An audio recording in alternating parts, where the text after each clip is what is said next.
That's probably pretty up there for me. Number one is immigration. Yes.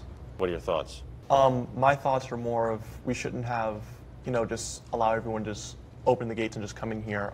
We should have merit-based immigration policy, where we allow those to come in who fit the needs of what we need. So have education and backgrounds that we need employment in. You agree with what President Trump is doing? Yes, on immigration. Yes. Sydney, what do you think about that? I 100,000% disagree. As a child of undocumented immigrants and as a mother and as someone who works alongside mothers, these are people fleeing domestic abuse and wars and a lot of trauma, desperately seeking asylum. And I think that you being born here was a privilege and just out of dumb luck. How do you look at this, Brock? I mean, do you see it as sort of as a black and white issue, or do you think there's nuance here and it's complicated? I think the nuance is very limited. The reason we have borders are for a couple of reasons. You have to have some way of maintaining the entitlements we have, the welfare system we have. In order to distribute that, you have to have some sort of secured border.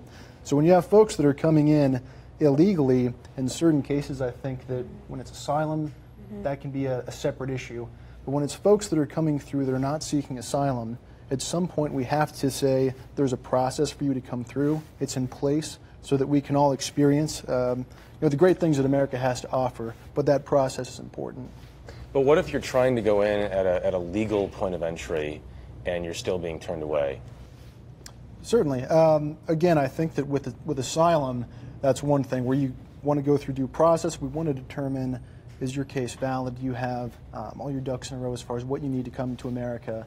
But if you're simply seeking to come here without having gone through the immigration process, we're going to have to put you in line. You're going to have to fill out the right paperwork. You're going to have to go through that administrative process. I don't think you leave a land unless that land is more dangerous than that desert. And you don't put your kid on a raft in the ocean unless you have to. As a mother, as someone who has worked with mothers my whole life.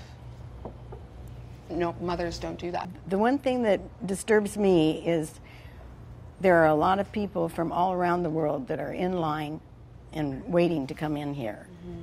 And this other is just eating everything up. And I don't think that they should be able to come in ahead of all these people that have been really struggling to get here and obeying the rules. And I do believe that we need secure borders. I think we just need to transition to a fully merit-based system. The illusion that America has always been a welcoming country is just patently false. I mean, we've had the Alien Sedition Acts enacted by John Adams, our second president.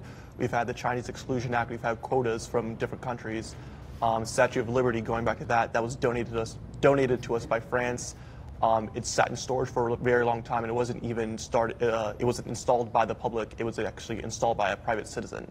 So we really need to look at these examples and see that, we haven't always been just welcoming to everyone. We've really just selected who we needed for that time and who we needed to work.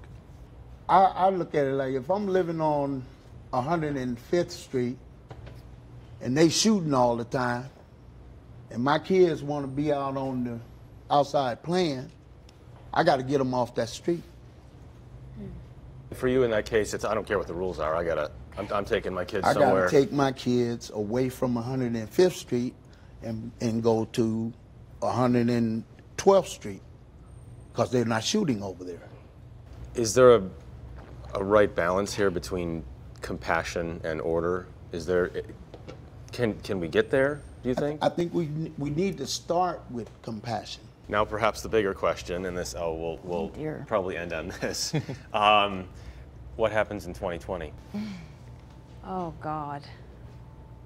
I hope we have more peace here. Trump wins 2020. I don't think he's going to win. I think Trump absolutely wins 2020. Yeah. I think Trump will win 2020. I don't think that. Okay. I don't think that at all. I think he's a one-term president. I think it's important in the midst of all this that we see for people to have conversations. And I just want to thank all of you for being here for this. Thank you.